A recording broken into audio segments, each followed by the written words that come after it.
បេះដូងអើយបេះដូងធីវេតអ្នកអឯកជួយសហង្គមឲ្យចម្រើន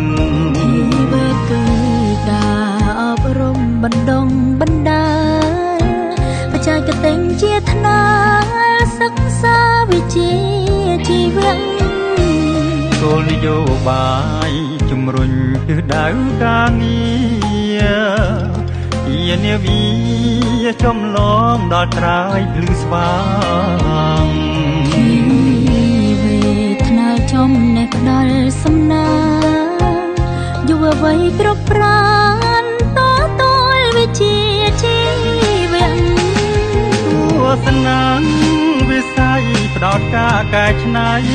គុណភាពជំនាញពេញប្រៀបទីផ្សារមនុស្សជាច្រើនអ្នកបេសកកម្មកសាងធនធានយ៉ាងមានច្បាស់ជាក់ព្រោះតែអ្នកធីវេទបេះដូងខ្ញុំរកការងារប្រឹក្សារករបរថ្ងៃមុខល្អដោយសារផែនការទិសដៅNDP ជាទី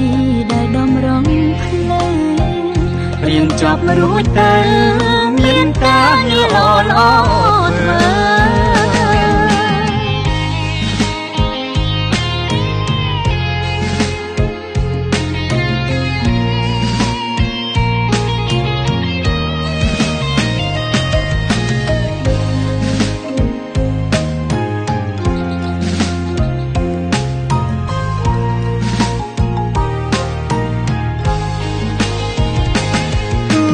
ទស្សនាវិស័យផ្ដោតការកែច្នៃគុណភាពជំនាញពេញប្រៀបទីផ្សារមនុស្សជាច្រើនអ្នក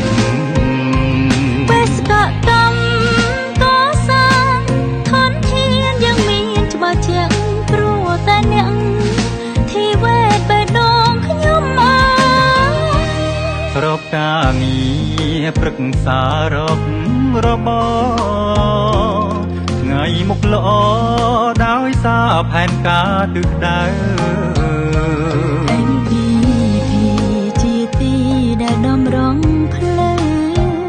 រៀនចប់រួចទៅមានការងារល្អធ្វើ